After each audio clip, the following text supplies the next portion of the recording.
گزارش یہ ہے کہ باپ اور باپ کا جو مقام ہے اس میں کوئی دوسری رائے نہیں ہے کہ قرآن اور حدیث میں جو مقام اور مرتبہ بتایا ہے باپ کا وہ بڑا بلند ہے، اور یقیناً جو بڑی خوبصورت حدیث جنید بھائی نے سنائی کہ جنت کے دروازوں میں سے ایک بہترین دروازہ وہ والد کی رضا کے ساتھ کھلتا ہے اور آپ جنت میں داخل ہو جاتے ہیں۔ ایک بڑی اہم چیز یہاں پر میں گوش گزار کرنا چاہوں گا کہ باپ کا ایک تو وہ تعارف ہے جو آپ کو قرآن حدیث ساری دنیا بتاتی ہے، لیکن ایک تعارف وہ ہے جو ماں بتاتی ہے کہ آپ کا والد ایسا ہے۔ دراصل باپ کا امیج بنانے میں اور باپ کا مقام و مرتبہ بتانے میں باپ کے ساتھ ماں کا رول بڑا امپورٹنٹ ہے۔ وہ جو تعارف بتاتی ہے، بعض اوقات ماں باپ کے اپنے جھگڑے اور کانفلکٹس ایسے ہوتے ہیں کہ اس میں ماں ایک پارٹی بنا لیتی ہے اور اس پارٹی بنانے کی وجہ سے باپ کا جو مقام ہے وہ کم کر دیا جاتا ہے، یا اپنے گلے شکوے جو ماں کو بیوی والے گلے شکوے اپنے ہسبینڈ سے، بچوں کے باپ سے ہوتے ہیں، وہ سارے گلے شکوے شکایتیں بچوں کے دماغوں میں ڈالی جاتی ہیں اور پھر بچوں کا دل نہیں کرتا ادب کرنے کا۔ تو ایک تو میری گزارش اپنی تمام بہنوں سے ہے کہ خدا را وہ رحم کریں، بچوں سے ان کی جنت نہ چھینے، بچوں سے جنت کا جو دروازہ ان کے لیے کھلنا ہے وہ ان سے نہ چھینے، اور بچوں کو والد کا ادب کرنا سکھائیں۔ یہ ماں سکھا سکتی ہے، ماں پال سکتی ہے، ماں روٹی پکا کے دے سکتی ہے، ساتھ وہ ادب جو ضروری ہے باپ کا وہ ماں ہی سکھا سکتی ہے۔ یہی بات میں کہیں ایمفیسس کرنا چاہوں گا کہ ہمارے ہاں نصیحت کے ذریعے یا حکم کے ذریعے باپ کا یا ماں کا ادب کرنا کہا جاتا ہے کہ دیکھو حکم ہے، بالکل اس میں کوئی دوسری رائے نہیں، حکم ہے، لیکن ماں باپ کا خود یہ سمجھنا کہ ہم نے واجب الاحترام بننا ہے، ہمارا ایسا رویہ ہو، ہمارا ایسا ایک گیپ ہو، جو وہ گیپ آپ نے قائم رکھنا ہے۔ دنیا کے ہر رشتے کا جو حسن ہے وہ ایک گیپ کی وجہ سے ہے، وہ ایک درمیان میں کہیں نہ کہیں ایک پردہ داری اور حیا داری ہے جس کی وجہ سے کوئی قابل احترام بنتا ہے۔ اب ہوتا یہ کہ کہیں نہ کہیں اس سوسائٹی میں میاں بیوی کے جھگڑے بہت زیادہ ہیں اور پچھلے کچھ سالوں میں بڑھے بھی ہیں۔ وہ جھگڑے بڑھنے کی وجہ سے کیا ہوتا ہے کہ بعض اوقات بچے ماں کی آنکھ سے باپ کو دیکھتے ہیں اور بعض اوقات وہ بچے وہ باپ کی آنکھ سے ماں کو دیکھتے ہیں۔ اس طرح سے سب سے زیادہ جو ڈیمیج ہوتا ہے، یعنی جن کی دنیا بھی خراب ہوتی ہے اور آخرت بھی خراب ہے، وہ بچے ہو جاتے ہیں۔ بچوں کو کہیں نہ کہیں ان کانفلکٹس میں پارٹی میں حصہ لینے کا موقع ملتا ہے۔ وہ ایک پارٹی کا ساتھ دیتے ہیں اور گناہ گار ہو جاتے ہیں، دوسری پارٹی کا ساتھ دیتے ہیں، گناہ گار ہو جاتے ہیں۔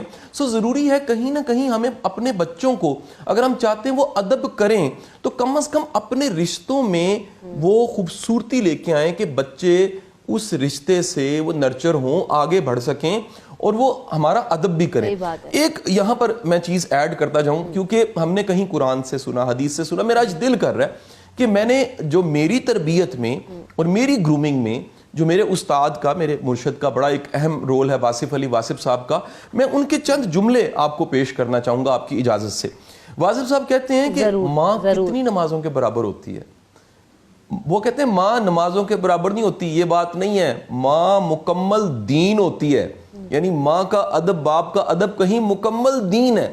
پھر آپ فرماتے ہیں کہ کیا خوبصورت بات ہے کہ ادب اور اطاعت ماں باپ کی کرنی ہے اور خوشی اور رضا آپ کو اللہ کی ملے گی۔ یعنی آپ دنیا میں کیسا ایکٹ کر رہے ہیں، ماں باپ کا ادب، اور آپ کو اللہ کی رضا مل رہی ہے۔ پھر ایک یہ بڑا کانفلکٹ ہے ینگ جنریشن کا، وہ کہتے ہیں جی ماں باپ پڑھے لکھے نہیں ہیں، تو واصف صاحب کا بڑا شاندار جملہ آپ کہتے ہیں کہ ماں عالم نہیں ہوتی لیکن اس کی دعا سے علم ملتا ہے۔ ماں اور باپ عالم ساز ہوتے ہیں، یہ ولی ساز ہستی ہیں جن کی دعاؤں سے آپ ولی بن سکتے ہیں، عالم بن سکتے ہیں۔ پھر ایک اور ینگسٹرز کو میں میسج دینا چاہوں گا کہ ہم کیوں نہ ایسا عمل کرنا سیکھیں، ایسی اطاعت کرنا سیکھیں، ایسا ادب کرنا سیکھیں کہ ماں باپ کے دل سے دعا نکلے۔ ہم جو جاتے ہیں کہ جی بیبے دعا کریں، ابا جی دعا کرنا، آپ ایسا کام کرو، آپ ایسی خدمت کرو، آپ ایسی اطاعت کرو کہ ان کے کلیجے سے دل سے دعا نکلے۔ اور اگین جنید بھائی کی بات کو میں سیکنڈ کروں گا، دنیا کا کوئی پیر، کوئی مرشد، کوئی آپ کا بابا، اس کے پاس وہ ایموشنز نہیں ہوتے جو محبت کے اور شفقت کے ایموشنز باپ کے پاس ہوتے ہیں۔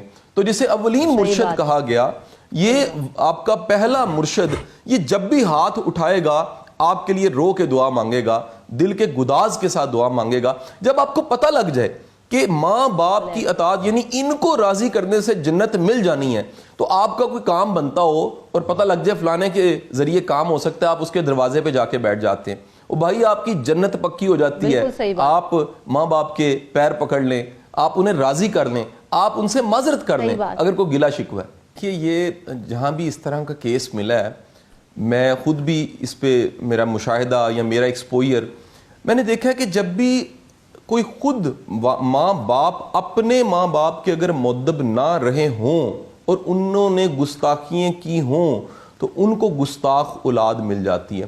یہ کہیں بھی میں نے آج تک نہیں دیکھا کہ کوئی خود مؤدب تھا، سیوا کرتا رہا، خدمت کرتا رہا اور کہیں اس کو گستاخی کے والی اولاد مل گئی۔ اولاد اتنی سیوا اور محبت کرنے والی مل جاتی ہے۔ اور یہ اس طرح کے تمام جتنے کیسز ہیں، میں اگر یہ کہوں تو غلط نہیں ہے، سب عبرت ہوتے ہیں۔ جب بھی آپ کو کہیں ملتا ہے کہ جی باپ اکیلا مر گیا، اولڈ ہوم میں مر گیا، گھر کے کسی کمرے میں مر گیا، یہ آپ کو تب ملے گا جس گھر میں ایک عبرت تھی۔ وہ عبرت یہ تھی کہ وہ باپ اپنی جوانی میں اپنے باپ کے ساتھ کیسا تھا۔ ان بچوں نے، ہم جو کہتے ہیں کہ جو بولا ہے اس کا اثر نہیں ہے، جو آنکھ سے دیکھا ہے اس کا اثر ہے، ان بچوں نے اپنے باپ کو ادب کرتے دیکھا، اپنے ماں باپ کا۔ ان بچوں نے دیکھا کہ وہ باپ جو تھا یا ماں تھی وہ اپنے ماں باپ کا ادب کیسے کرتی تھی۔ اگر وہ خیال نہیں رکھتے تھے تو بھائی یہ کمیٹی ہے، کبھی آپ نے ڈالی، کبھی آپ کی نکلے گی ضرور۔ ایک خوبصورت حدیث آپ کو سناتا جاؤں۔ سرکار دو عالم صلی اللہ علیہ وآلہ وسلم آپ کی مجلس میں، آپ کی محفل میں ایک صحابی آتا ہے، بوڑھا شخص ساتھ ہوتا ہے اس کے۔ آپ فرماتے ہیں یہ کون ہے؟ وہ کہتے ہیں جی حضور یہ میرے والد ہیں، یہ بوڑھا شخص میرا والد ہے۔ آپ نے 4 نصیحتیں کی۔ آپ نے کہا اس سے آگے مت چلنا، یعنی یہ قدم اٹھائے اس سے آگے مت چلنا۔ دوسری نصیحت فرمائی کہ مجلس میں جب یہ بیٹھے اس کے بعد بیٹھنا۔ تیسری نصیحت فرمائی کہ اس کو کبھی نام سے مت پکارنا، ادب سے پکارنا۔ اور چوتھی نصیحت فرمائی کہ اس کو گالی مت دینا۔ تو اب دیکھیں کہ ہم کسی کی بات پہ یقین کرتے ہیں جس نام نامی کو ہم کلمے میں لیتے ہیں، اور ہم نثار ہونے کو تیار ہیں، عاشق رسول کہلوانے کو بھی تیار ہوتے ہیں، مر مٹنے کو تیار ہوتے ہیں۔ ان کے یہ 4 حکم ہم کبھی مت بھولیں۔ ایک اور خوبصورت روایت ہے، اس روایت میں آتا ہے کہ حضرت ابن عمر، آپ کو پتہ لگا کہ حضرت ابو ہریرہ وہ شہر میں داخل ہوئے، آپ ادب سے ان کی طرف لپکے، ان سے محبت کی، تو انہوں نے کہا کہ ایسا کیوں کر رہے ہو؟ انہوں نے کہا آپ جانتے ہیں میں ایسا کیوں کر رہا ہوں؟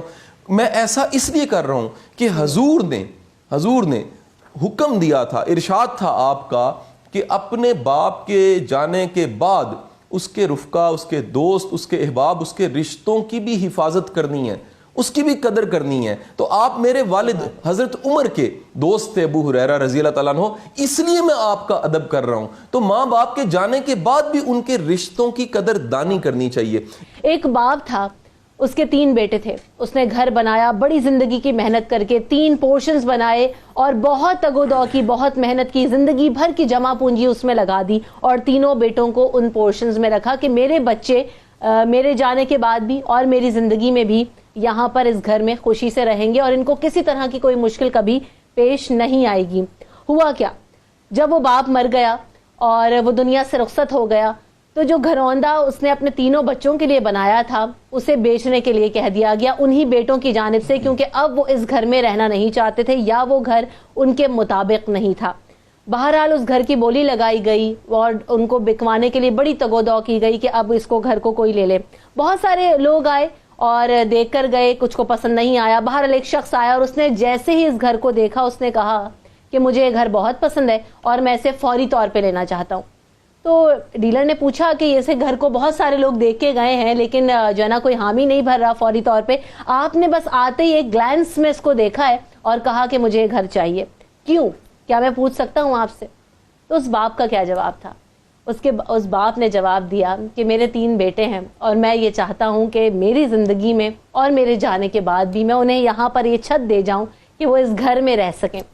تو ہر باپ کوشش کرتا ہے، ہر باپ اپنا بیسٹ دینے کی کوشش کرتا ہے، لیکن ہمارے یہاں یہ جو اب روایت بن گئی نا کہ شاید ہم انتظار کرتے ہیں جنید بھائی کہ کب یہ جائے اور یہ کب یہ جو پراپرٹی کا حصہ ہے وہ میرے تیرے نام ہو جائے، بس تو یہ گزرے گا تو شاید وہ مجھے کچھ 20 30 40 لاکھ روپے مل جائیں۔ دیکھیے بات پتہ ہے کیا، یہ مٹی کے جو گھروندے بنتے ہیں، آپ نے اس کی مثال دی نا، آپ کبھی ان گھروندے بنانے والوں کو دیکھیے گا، جس وقت مٹی کے گھروندے بنا رہے ہوتے ہیں نا وہ، تو اس سے ان کو اتنا پیار اور اتنی محبت ہوتی ہے جتنا ہم اپنے فلیٹ سے، اپنے بنگلو سے، اپنی حویلی سے پیار کرتے ہیں. اور اگر وہ کوئی گھروندہ غلطی سے ٹوٹ جائے یا کرچی کرچی ہو جائے تو ان کو ایسا لگتا ہے کہ جیسے ان کے وجود کو کسی نے توڑ دیا ہے، صحیح، ان کے گھر کو کسی نے توڑ دیا، ان کے محل کو کسی نے توڑ دیا ہے. یہ جو باپ ہوتا ہے نا، باپ ایکچولی یہ گھر والوں سے بنتا ہے، ٹھیک ہے، ورنہ تو مکان بنتے ہیں نا. صحیح بات. تو جب گھر ٹوٹتا ہے نا تو اس باپ کی کیفیت بھی اس گھروندے بنانے والے جیسی ہوتی ہے. بالکل صحیح کہ جو اس کا جو بوجھ ہے پھر وہ سہار نہیں سکتا، وہ بھی اس کے ساتھ کرچی کرچی ہو جائے. صحیح بات.